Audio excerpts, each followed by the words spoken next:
A good coffee in the morning may lead to incredible discoveries. This one in particular made me realize how lucky I was to be able to just sit down and do my things. Because imagine having no gravity. How would all that work? And that's how I learned that toilets in space are a whole different business. This compartment is called the WHC, a NASA acronym for Waste and Hygiene Compartment. Imagine you are an astronaut aboard the International Space Station, the ISS, and you are millions of miles from Earth. You're floating, and nature calls. Regular toilets rely on gravity to flush waste, but in space that's not an option. You need a lot of complex technology to make poop in space happen, and things weren't as good in the past. Jack Schmidt having a few problems. Early space missions relied on primitive solutions like bags and collection containers. A bit like a camper van.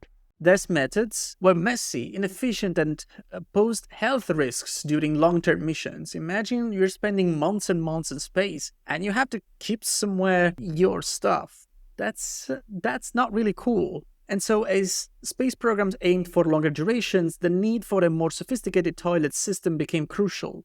Engineers began developing a space toilet that could function effectively in microgravity. And those are the innovations that came through to address the challenges. Suction instead of flushing.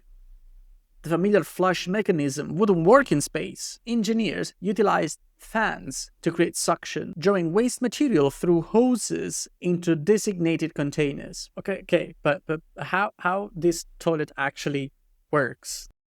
Is grab this piece of equipment and turn this rotary switch 90 degrees to the open position.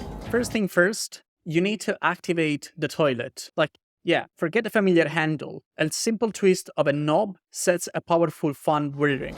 What that does is it turns on a fan, which creates a suction effect in this hose, so that you can use this yellow element for your number one. But the fan isn't your average bathroom exhaust. It's not like a normal fan. It utilizes the Bernoulli's principle, Which is actually not easy to understand, so I'm just gonna show you. This is pretty mind-blowing. Check this out. We attach a funnel to a hose and switch on the blower. Then we put a rubber ball into the funnel. Instead of bouncing out of the funnel, it gets sucked into it. We turn the funnel upside down, but the ball isn't falling out of it. So why does the airflow hold the ball in the funnel instead of pushing it out? This fan, instead of pushing things out, sucks stuff in. That's what happens, which is kind of cool. Also, if you notice this guy, he's so jolly. I love him. What's happening is a vacuum going on inside of there, and it's evacuating the air and it's setting up a vacuum inside of there.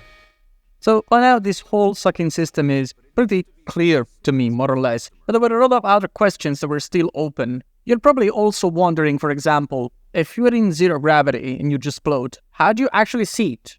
Like, you have to physically seat on the toilet. How do you do that if you float? Also, in the past, we said that you had to store your waste and carry it with you for the whole time. Is it changed? How is it now instead?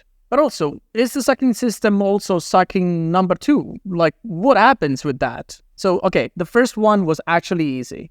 In zero gravity, there is no downward force to keep you grounded, making it difficult to maintain a comfortable and secure position. The space toilet has foot restraints that astronauts use to secure themselves. But what happens to the waste after it's collected? Here's where things get interesting. A separate hose transfers it to the urine processing assembly, the UPA. The UPA isn't just a storage unit for your waste. It plays a vital role in the ISS water recycling system. Yes, you heard it. Carrying enough water from Earth for long-term missions is impractical. So instead, the UPA transforms pee and other kinds of water, other wastewater, into drinkable water. So yeah, if you go for a long trip in space, you might be drinking recycled pee, and you might not even know it. But look at the bright side. This is an incredibly sustainable system. And also, this system allows astronauts to be self-sufficient while venturing into the cosmos. So space toilets may not be the most glamorous aspect of space travel, but it's a crucial component for sustaining human life during space missions.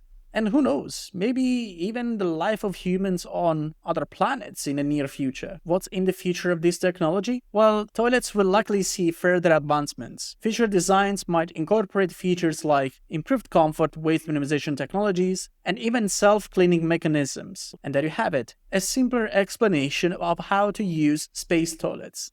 But wait, where does poop go? Well, that's collected separately and is thrown away once you get back to Earth. So nothing exciting there, actually. Well, that's all. See you in the future.